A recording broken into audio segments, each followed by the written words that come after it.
There's something eerie about public transportation at night.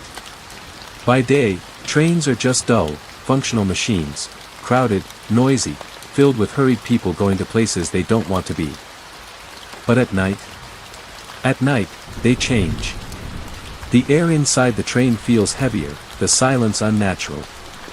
The empty seats look wrong, like someone should be there, but isn't. The reflections in the glass seem off, just slightly delayed, as if the version of you in the window is a second behind.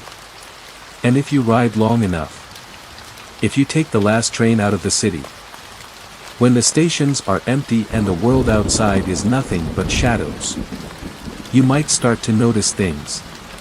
Things that shouldn't be there. Things that watch. And if you do, pray the train lets you off. Because sometimes, it doesn't. I had taken the late train home for years. It was a ritual. Every night, after finishing a mind-numbing shift at work, I would drag myself to the subway station, slip into a half-empty train, and let the rhythmic rocking lull me into a near trance. This night was supposed to be no different. I boarded the train just before midnight, stepping into a dimly lit carriage that smelled of metal, old plastic, and the faint, stale scent of rain-soaked fabric. There were only a few passengers. A businessman with tired eyes, scrolling through emails. A woman in a hooded sweatshirt, texting rapidly. A teenager with oversized headphones, nodding to music I couldn't hear. A man in a long coat, sitting near the doors, staring blankly ahead. And then, at the far end of the carriage, sitting completely still, was her. A girl in a pale blue dress. She sat with her hands folded in her lap, motionless, as if she had been placed there like a forgotten mannequin. Her hair was damp, strands sticking to her cheek, but her clothes were completely dry. That detail didn't register at first. Not until I noticed something else. Something wrong. The train's windows reflected every other passenger. The businessman. The texting woman. The teenager. But not her. I blinked. Maybe the lighting was playing tricks on me. Maybe I was overtired. But a strange coldness crept into my gut, a quiet, instinctual sense of unease that whispered, "Something is off." The train jerked forward, sliding into the darkness of the underground tunnel. A station passed. The doors opened. No one got on. No one got off. I looked up. And the businessman was gone. His seat was empty. I hadn't seen him stand. I hadn't heard him move. But he was simply, no longer there. I turned quickly. The woman with the phone, gone. The teenager, gone. The only ones left were me, the man in the long coat, and the girl in blue. A distant, static-laced chime echoed overhead. Next stop, Terminus Station. A cold chill snaked down my spine. Terminus Station. I had never heard of it before. I turned toward the man in the long coat. He hadn't moved. Hadn't blinked. "Hey," I called, my voice unsteady. "Did you see those people leave?" Slowly, his head turned toward me. His face was wrong.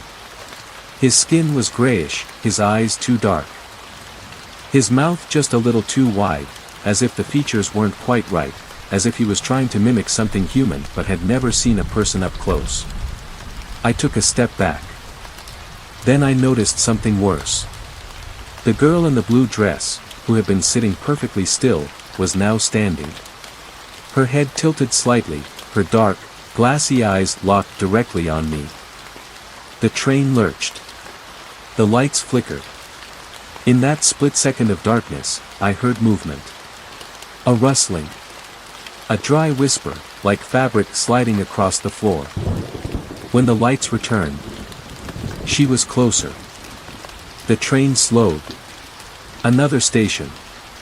The doors slid open. And outside was nothing. No platform. No city. Just an endless black void stretching beyond the train. A low, distorted voice crackled through the speakers. Time to get off. My pulse pounded. No. No, I am not getting off this train. I turned. The girl in blue was right in front of me now. Her mouth open, but there was no tongue, no teeth, just blackness, stretching endlessly into her throat. A rattling breath filled the air, a sound too deep to come from her. The train shuddered violently. A shape moved in the dark beyond the doors. Something big. Something waiting. And then, the man in the long coat did something terrifying. He stood and walked off the train, right into the void, and vanished. The doors slammed shut. The train sped forward. And the girl whispered, "You shouldn't be here." The train surged forward, swallowed by the dark tunnel. The overhead lights flickered in an unnatural rhythm, too slow, too deliberate, as if something was tampering with them. The girl in blue stood motionless, still facing me. And then, very slowly, she sat back down. Her empty stare returned to the far wall, as if I no longer mattered. My heartbeat slammed in my ears. I gripped the nearest handrail to steady myself. Stay calm. Think.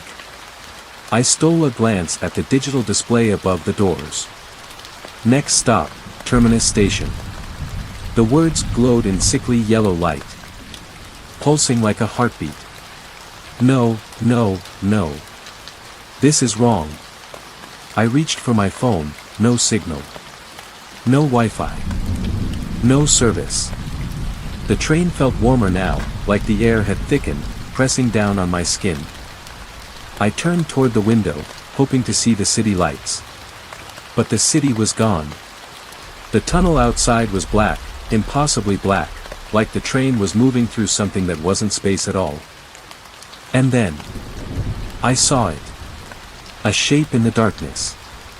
Not a person. Not a shadow. Something pressed against the outside of the train, matching its speed. Its arms were too long, its head tilted unnaturally. Its limbs shifting like they had too many joints. It wasn't running. It was floating.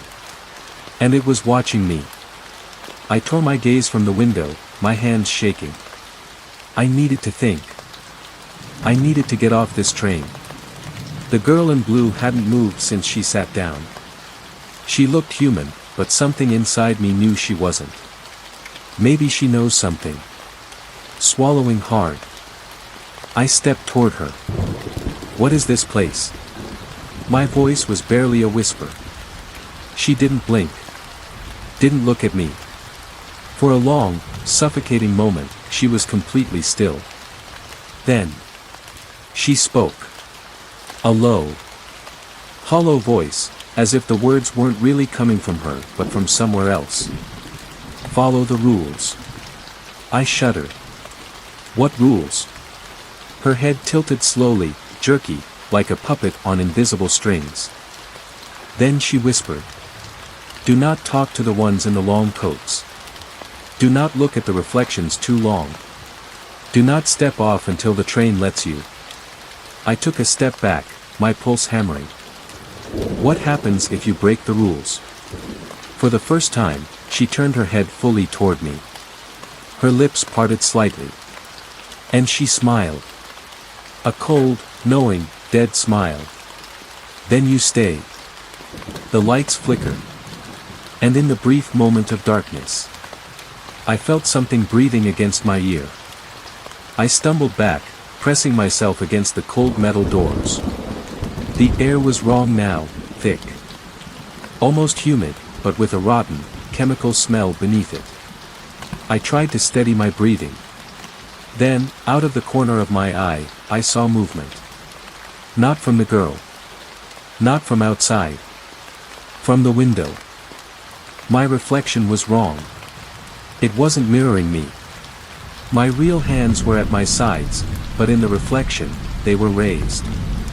Slowly, deliberately, the version of me in the glass was lifting its arms, reaching toward its own throat. My chest seized. I jerked my head away, forcing myself not to look. The girl's warning rang in my ears. Do not look at the reflections too long. But I had already broken the rule. And now, it was too late. Because when I turned back, my reflection wasn't mine anymore. It was hers. The girl in blue. But she wasn't sitting anymore. In the glass, she was standing directly behind me. Her lips were moving, forming words I couldn't hear. I spun around, but she hadn't moved at all. She was still sitting. Still staring. But her reflection was grinning. I felt a whisper of breath on my neck. Not mine. Not hers. Something else. A voice, barely audible, rasping against my skin. You don't belong here. I whipped around, nothing. The girl's reflection still grinned in the glass. Then, she spoke. A single word. A name. My name. Not out loud. In the reflection. My stomach turned to ice. How does she know my name? The train lurched violently. The lights flickered faster now, pulsing in frantic bursts. The window beside me warped. Like something was pressing against it from the other side. And then, the digital display above the doors changed. For the first time since I'd boarded, the letters flickered, stuttering. Then settled on new words. Final stop, nowhere. Panic clawed at my throat. I had to get off this train. The girl's warning echoed in my mind. Do not step off until the train lets you. But what if it never lets me? I turned toward the doors, my mind racing. Would they open? Would I step out into nothing? I had to try. But before I could move, the girl in blue stood up again. And this time, so did everything else. The reflections. The shadows outside the train. The ones in the long coats. They all stood at once. And they all turned toward me. Then, the train doors slid open. And beyond them, something was waiting. The doors slid open. Beyond them was not a station. Not a platform. Not anything I recognized. It was a place that should not exist. The ground beyond the train wasn't solid. It was a shifting void, a swirling abyss of black and gray, moving like thick fog. Shapes stirred within it, half-formed figures that flickered in and out of existence. The air smelled of something burnt, something rotten. And standing just beyond the doorway, waiting in the darkness, was a figure in a long coat. Not the same one from before. This one was taller, thinner, its limbs stretched too far. Its face was hidden beneath a wide-brimmed hat. Its head tilted slightly, as if listening. But I knew. I could feel it looking at me.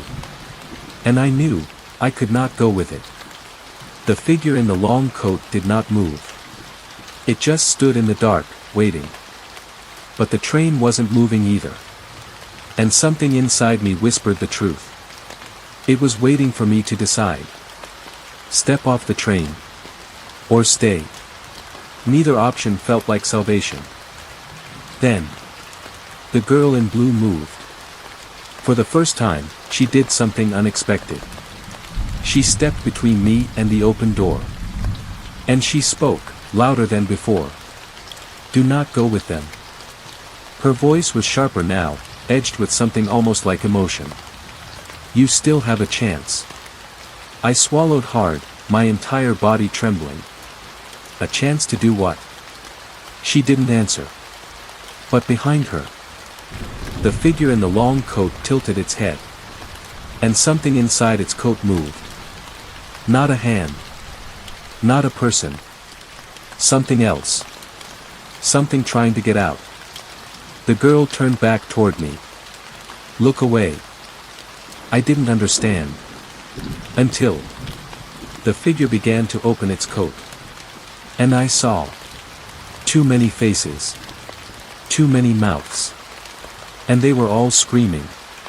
The moment I saw the faces, something inside my head snapped. A wave of pressure crushed against my skull, as if something was trying to pull me forward, trying to drag me out of myself. The faces were screaming, but not in pain. They were calling my name. Not just calling it. Pulling it. Yanking it from my mind, tearing it from my mouth, like they were trying to take it away from me. My legs buckled. The girl in blue grabbed me. Don't listen. Her voice cut through the noise, sharp as a knife. She shoved me back, toward the center of the train. And the doors slammed shut. The pressure vanished. The train lurched forward. The figure in the long coat stood motionless outside as the train pulled away. And then it melted into the dark. Gone. But the voices? They didn't leave. They were still in my head. I collapsed against a pole, my entire body shaking. The girl in blue watched me. For the first time, I thought I saw something in her expression. Not fear. Not pity. But recognition. You looked. She said. And now they know your name. I swallowed hard. The train was moving too fast now. The windows outside were pitch black, no stations, no tunnels, just nothing. Where is this train going? I whispered. The girl didn't answer. Instead, she lifted a single finger and pointed toward the digital display above the doors. My stomach turned to ice. The glowing text had changed again. Final destination, you. My breath came in short, ragged gasps. This isn't real. This isn't real. I squeezed my eyes shut. But when I opened them, the train was no longer empty. The seats were full. Not with people. With things that used to be people. Their faces were blurred, their mouths frozen in open, silent screams. Some of them still wore office clothes, briefcases on their laps. Others were dressed like commuters, students, workers. But their eyes were hollow. Their bodies weren't moving. They were trapped. And then one of them turned its head toward me. Its mouth didn't move. But I heard its voice. A whisper, dry as paper. You're almost here. I staggered back, heart slamming against my ribs. No. No. I am not staying here. I turned to the girl in blue. What is this place? Why am I here? She watched me, silent for a long time. Then she did something that made my stomach drop. She lifted her hands. And slowly, peeled back the skin of her own face. Beneath it was another face. A face I knew. A face that looked exactly like mine. I couldn't breathe. What? My voice broke. What the hell are you? She whispered one final thing. And it made my entire world collapse. You got off the train once. But it never let you go. I staggered back, my entire body numb with horror. The girl in blue, or whatever she was, had just peeled back her own face. And underneath it was my face. This is impossible. She watched me, unblinking. Not with my eyes, but with a version of them. Hollow. Wrong. Something inside my chest clawed at reality, my mind screaming that this could not, should not, be real. But then she spoke again. And everything got worse. You got off the train once. Her voice was calm, measured, as if she were explaining something simple. But it never let you go. The train lurched violently. A jolt so strong I crashed against the wall. My head slamming into the cold metal. For a moment, my vision blurred, not just from the impact, but from something else. And then A memory surfaced. A memory that wasn't mine. A train. A night like this one. A passenger just like me. Sitting in the same seat. Holding the same fear in their chest. And then, the doors opened. And they stepped off. Into nothing. I gasped. My hands flying to my head. The memory wasn't mine, but it was inside me now, as if it had been placed there. The girl in blue watched. "You remember now, don't you?" she said softly. My lips trembled. "Remember what?" She stepped closer.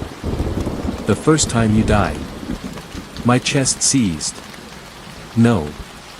No, that's impossible. I was alive. I was still here. But the girl shook her head. "The train doesn't take you anywhere. It doesn't move through a city. Or time. Or space." Her voice was so quiet now. "The last train isn't a train at all." My stomach nodded. "Then what is it?" She stared at me for a long moment. And then she whispered. "A waiting room." A chill seeped into my bones. A waiting room for what? I asked, even though I already knew the answer. Her lips parted. But before she could speak, the lights flickered again. And in the reflection of the train windows, something moved. The reflections weren't right anymore. They weren't mirroring reality. The passengers, the silent, frozen people filling the train, were turning their heads. Turning toward me. Their empty faces stretched too wide. Their mouths forming silent screams. And then, a sound. Low. Scraping. Something was coming. The girl in blue tensed. "You have to wake up," she whispered. I froze. "Wake up? What do you mean?" She turned to me, her expression urgent now. "This is the last chance. If you don't wake up now, you stay. Forever." The train shuddered violently. The reflections in the windows began to shift, faces blurring, stretching too far. The doors slid open. And outside was a station. But it wasn't like any station I had ever seen. The walls were too high, stretching into blackness. The air was thick, the ceiling too far away, like a space that had been stretched beyond its limits. A single word flickered on a rusted sign overhead. Terminus. The girl grabbed my wrist. "Don't move." My heart thundered. Something was coming down the platform. Not walking. Not running. Just gliding. A shape, tall, cloaked, empty where a face should be. And I knew. If it reached me, I was never leaving. The girl's fingers dug into my wrist. "Wake up." The air grew heavy. It was inside the train now. Standing behind me. I could feel it. The girl was fading. The lights dimmed. And then, a voice. Deep. Hollow. "Time to go." The girl's fingers tightened. "You have to fight it," she whispered. "But how?" She leaned closer, her breath cold against my ear. "You have to remember how you died." A surge of memory. The first time I rode this train. The first time I took the last ride home. And then, the doors opened. And I stepped out. Into the tracks.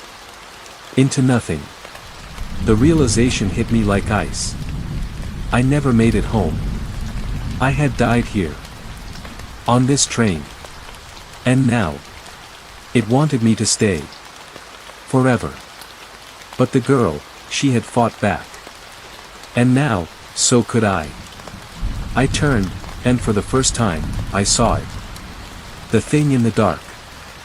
The thing waiting to take me. It reached for me. And I screamed. I jolted awake. Not in the train. Not in Terminus. but in a hospital bed. Beeping monitors. Sterile white walls.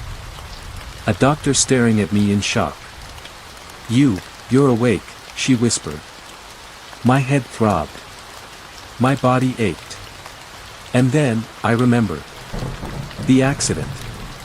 The train. The moment I died. And the girl in blue who had saved me. I turned my head. And in the hospital window's reflection, I saw her. Watching. Still waiting. Because the last train never really lets you go.